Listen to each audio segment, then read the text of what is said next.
Hello বন্ধু, আমি কাবেরী আর তোমরা দেখছো কাবেরী চাঁদের ব্লগ চ্যানেল। আমি 2024-এ অমরনাথ গুহার উদ্দেশ্যে যাত্রা করেছিলাম। এই হচ্ছে প্রথমেই আমি এপ্রিল মাসে এই মেডিকেল, এই দেখো 2024-এর কম্পালসারি হেলথ সার্টিফিকেট আমার, এই যে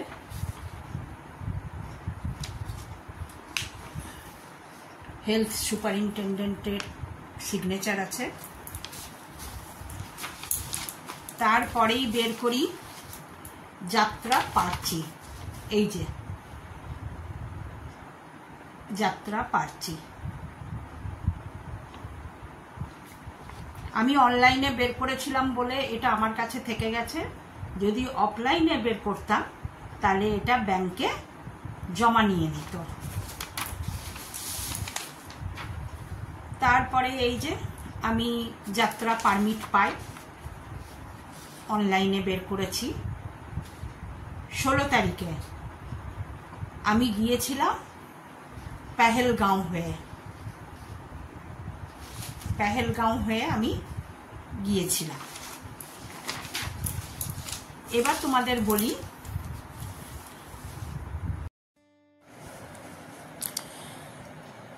2025-এর অমরনাথ যাত্রা শুরু হবে 3রা জুলাই এবং শেষ হবে 9 আগস্ট পর্যন্ত চলবে। 38 দিনের যাত্রা। আমি হিমগিরি এক্সপ্রেস ধরে 13 তারিখ ট্রেনে চাপি এবং 14 তারিখ জম্মুতে বেলা 1:30টা নাগাদ পৌঁছাই। সেখানে পৌঁছেই আমি আমার পারমিট দেখিয়ে RFID কার্ডটা সংগ্রহ করে একটা টোটো ধরে 50 টাকায় আমি ভগবতীনগর বেস ক্যাম্পে চলে যাই।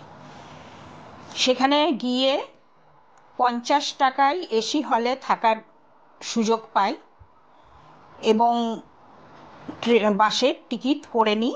আমি এসি বাস করেছিলাম বলে 840 টাকা লেগেছিল, নন এসি হলে 450 টাকাতেই হয়ে যায়। বাস ছাড়ল ভোর 5টার সময়। আমরা 4:30 বাস স্ট্যান্ডে গিয়ে বাসে চড়ে বসি। প্রথমে বালটালের কনভয় বেরোয়, তারপরই পেহেলগাঁওয়ের কনভয় বেরোয়। পেহেলগাঁও হলে P দিয়ে বাসের নাম্বার লেখা থাকে, বালটাল হলে B দিয়ে। বাস ছুটে চলেছে পেহেলগাঁওয়ের উদ্দেশ্যে। রাস্তায় আমরা নাস্তা সেরে নিই, দুপুরের লাঞ্চও করে নিই, ভান্ডারাতেই করে নিই। জায়গায় জায়গায় ভান্ডারা বসেছে এবং তাতে খাওয়া দাওয়া ফ্রি, কোনো পয়সা লাগে না এবং প্রচুর খাবার আয়োজন রয়েছে। চা নাস্তা থেকে শুরু করে বিভিন্ন রকমের খাবার ব্যবস্থা রয়েছে। বেলা 3টে নাগাদ পেহেলগাঁওয়ে পৌঁছাই। সেখানে গিয়ে স্নান সেরে বিকেলে ভান্ডারায় গিয়ে চা নাস্তা কিছু স্ন্যাক্স খেয়ে রাতের ডিনার সেরে তাড়াতাড়ি শুয়ে পড়ি। সেখানে টেন্ট ভাড়া করেছিলাম, 360 টাকা নিয়েছিল।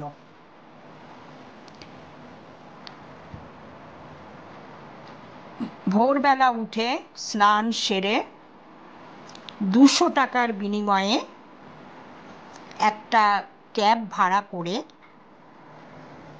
চলে যাই চন্দনবাড়ির উদ্দেশ্যে। সেখান থেকেই যাত্রা শুরু হয়। গাড়ি ভাড়া করে চলে আসি চন্দনবাড়ি।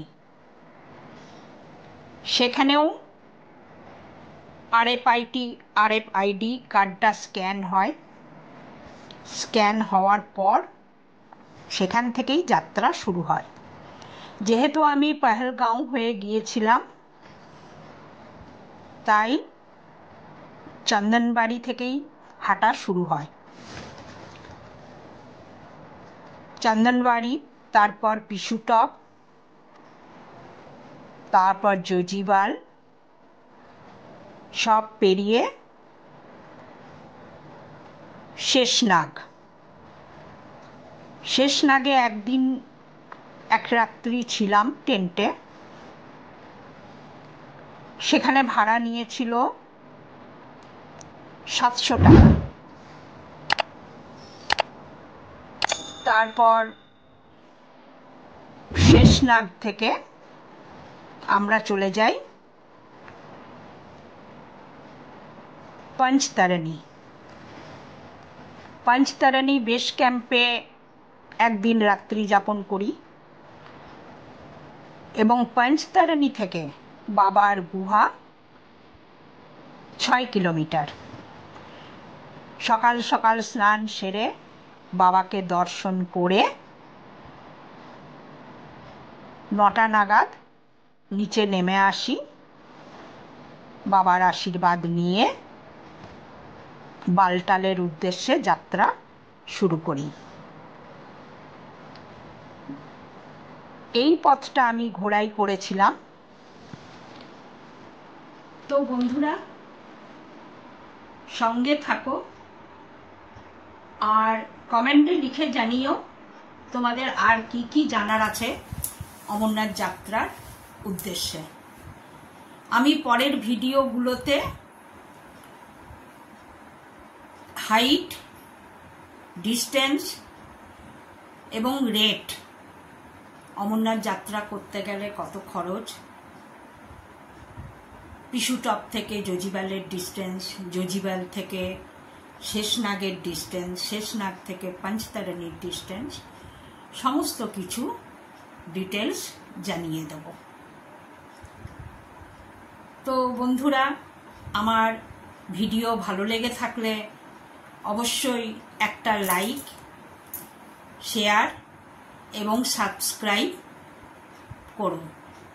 আর বেল আইকনটা প্রেস করে দিও যাতে সবার আগে আমার ভিডিওর নোটিফিকেশন তোমার কাছে সবার আগে চলে আসে। ঠিক আছে বন্ধু, টাটা।